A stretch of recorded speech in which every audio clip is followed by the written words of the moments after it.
Aiden.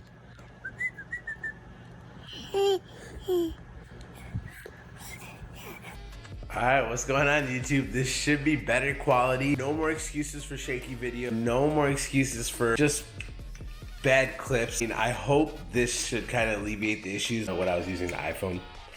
Sorry. But it was the iPhone with the gimbal, okay? But it was just really hard to charge everything, have everything ready, because we did everything spontaneously. Now, I bought the DJI Osmo Pocket. It fits my lifestyle. I don't know if it's gonna be better, we'll see. Looking at the little LCD, it looks pretty dang good. I mean, if it is awesome, then damn, this product is sick. If it's not, damn, I wasted some money. Project E36 on a Saturday. I told you, it's random, on the fly when we do things, but Chris called me. So what we're gonna do is we're gonna install the control arms for the E36 M3. And after that, all I have to do is install my spacer with the Apex wheels, raise the car. The person that I met that's going to roll my fenders, I could drop it off to the shop for the alignment, the proper drop level, because you know I can't have it raised up really high. That would look real cheesy. And then the car will have a beautiful finished project. Then I'm dropping the car off straight to the body shop to get that spoiler installed, because that's been waiting a long time. And this exterior is gonna look, it's gonna look amazing. I'm like a little cheesed about it, but yeah, there's probably better, but this is probably a classic look and maybe play it out, but I don't care. If it looks good, it looks good. Why does it matter?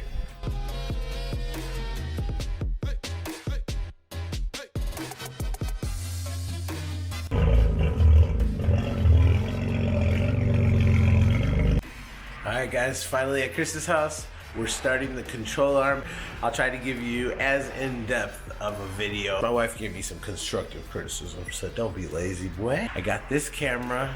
She said, don't spend more money, just do something better. But you know what I did? I spent more money.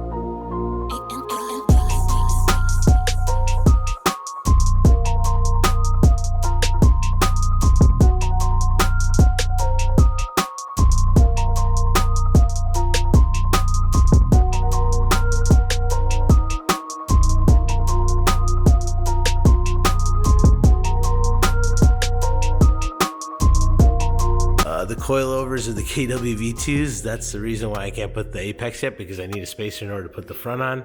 Other than that, you know, I'm with my boy Chris, and we are in the process of switching control arms. Dude, this is cinematic right now. This is cinematic, boy. I'm doing things I never thought I'd be able to do. Look at these angles. See how smooth it is, Chris? It's so smooth, boy. I wish you could say the same thing about this bolt. Ah, we got a comedian over here, huh? Guys, look at what the previous owner gave me. A nice surprise. They're hard mounts. I'm sure it'll make the car extra rough, but damn, I don't know. They look kind of nice. They're brand new. I don't have the OEM pieces to replace them with, so maybe this is the way to go. Had to stop by the tool store. We got this ball joint separator, but then we got this combination wrench set. So we needed the size of 22, which is not a common size. So had to buy this one. Just bought this one instead of a high-end one because it gets the job done. And it's lifetime warranty. So what's the problem?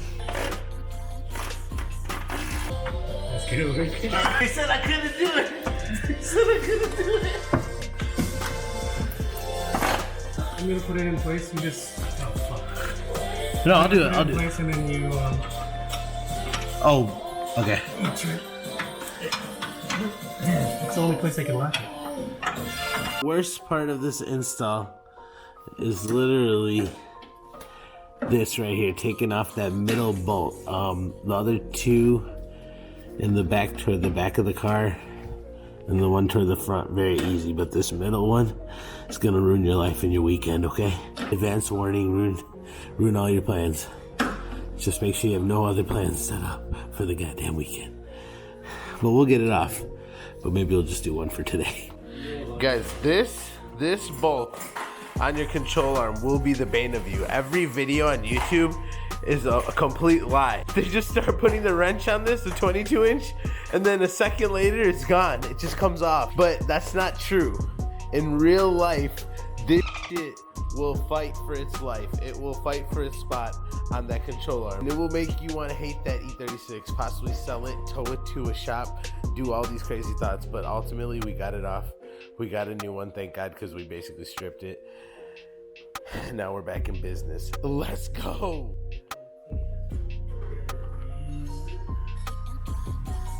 Oh. You guys, this has been the most annoying install. We're only going to do one side today. We'll finish the other side another day. But we got everything bolted back together. I decided to go with the hard mount. And so it might ride a little stiffer, but that's okay. And then now the last part is just reconnecting the sway bar, and then we should be good on the right. And then we'll do the driver's side another time. Woo!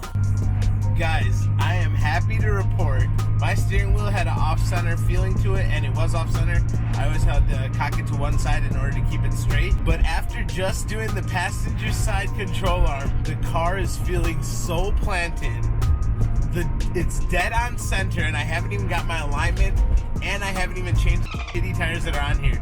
So once I do the alignment, the proper drive, the new wheels plus these new smoother tires, this car is gonna drive amazing. I haven't even put the driver's side control arm on yet. I cannot wait, guys. So we're gonna continue this video obviously another day when Chris and I are free, and then we can kind of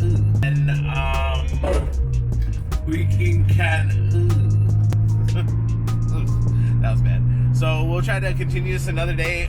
Chris and I are free. I can tell you my true thoughts on if it was worth changing my control arms, if it was worth changing my bushings, things like that, and if you guys should do it too. Other than that, we're rocking, man. So now we are literally making way for all the exterior mods to go on, and I'm so happy. So Chris again helped us achieve this. So we're almost there. We're getting results, and soon the wheels and the spoiler get to go on. Woo!